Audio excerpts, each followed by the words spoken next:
Hi, it's Jenny, and this month at Art Anthology, the design team is trying to show you some great ideas that you can use to upcycle or recycle things in honor of Earth Day. So I took this lowly oatmeal container and transformed it using some wonderful Art Anthology paints and mist into this lovely container.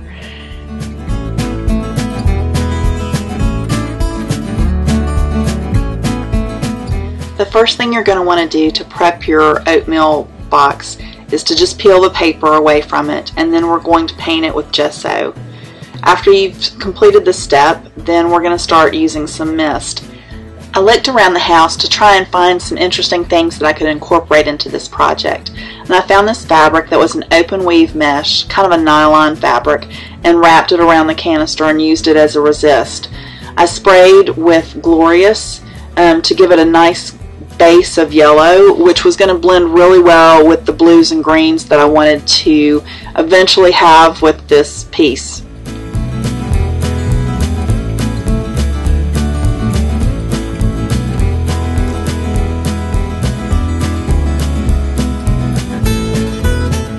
And there you can see some of the texture, just a very subtle texture that it created.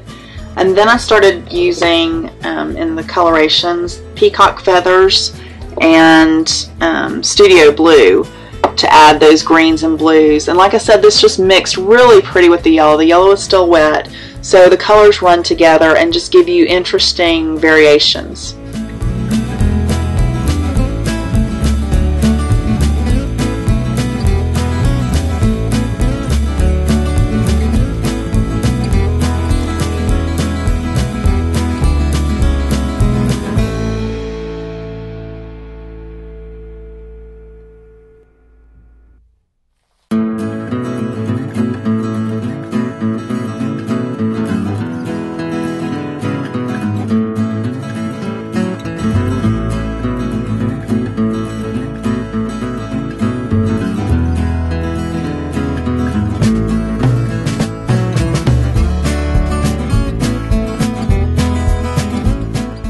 Next, I wanted to build up some dimension on this piece.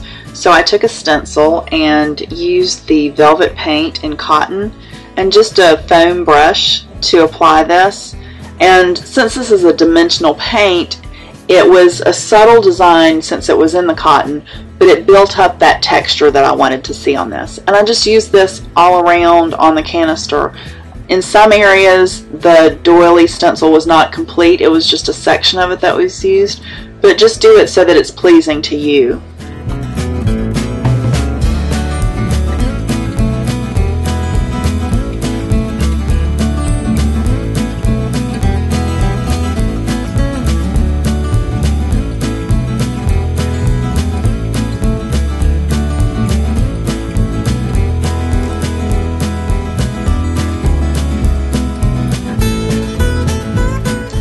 Now you're going to pull out some of your favorite leftover packaging material, bubble wrap, and we're going to paint onto the bubbles with some gesso, and then just use this like a stamp onto the canister to add some more texture.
Now it's time to start getting messy. We're going to take the Art Anthology Sorbet in Viridian, and we're just going to finger paint basically with this, rubbing it into that texture that we built up with the stencil and the cotton paint. And you don't want to obscure the cotton completely, just rub it in some areas to give some highlights and lowlights with your paint colors.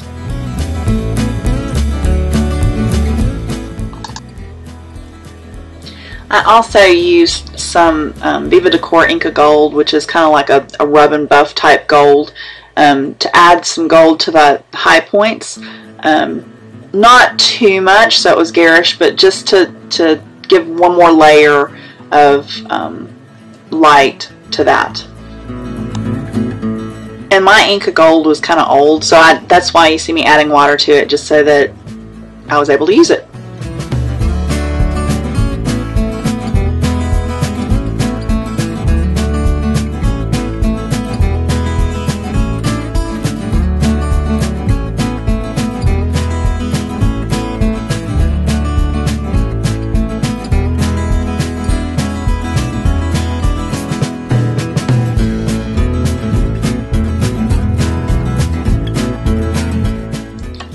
And I also used some old lace that I had as another type of resist, and I think I used the peacock feathers again, and this was very, very subtle, just another layer that if you look deep you'll see some of that design showing through. I took my final stencil, which was a script stencil, and I'm using a product called Wood Icing that I get from Stencil Girl. And it's a type of modeling paste, but I guess it's made from a wood byproduct. So it gives a really nice high definition when you're using it with stencils.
So I had taped my stencil down a little bit as well as holding it, just because the round shape, it was a little bit hard to get a stencil to stay, but apparently my tape worked really well in this spot, so I had a little bit of a tough time getting it undone.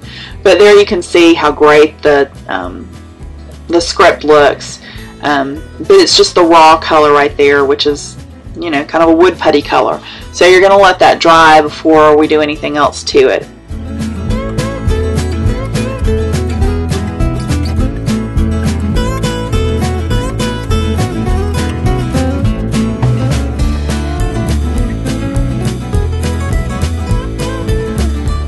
When you've used any kind of product like this, on your cleanup, don't go to your sink and rinse it off, because you know it's going to clog up your pipes. So you want to just try and get as much of it off as you can with a wet paper towel or a baby wipe.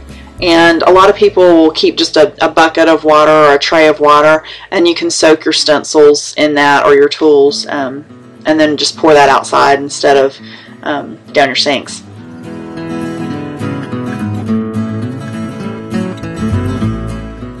Now that the wood icing's dry, we're ready to add some color to it. So I spritzed some of the heart colorations on my mat and then just used a foam brush to start applying it around, kind of on. You don't have to be really careful because the wood icing is going to absorb the color differently than the canister underneath. So you're still going to see the words clear, but it's going to blend differently underneath. And a lot of the blues that I used on the canister really mixed pretty with the heart and made some interesting purple colors.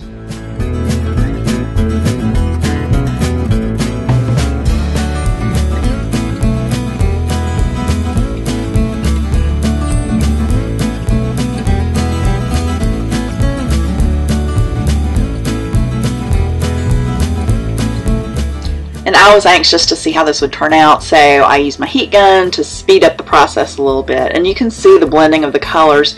It's just like a really pretty abstract landscape, is what it reminded me of, the way that the colors had blended and finished on this piece.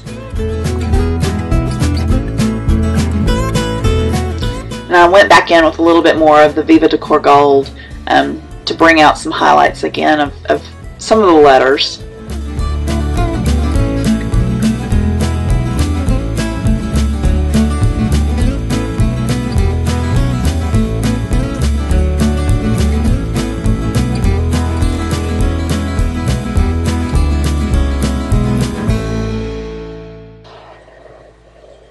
And to finish off this piece, I took some Mayarts flowers, and this flower comes on a roll like any of their ribbon does, but I just trim away the organza that it's mounted on. Just kind of roughly trim it. And then it takes the colors beautifully of any of the sprays. So again, I use the heart colorations, and you can see in the finished product this comes out a lot lighter on this than it did on the canister, but it still was in the same color family, so it worked out beautifully.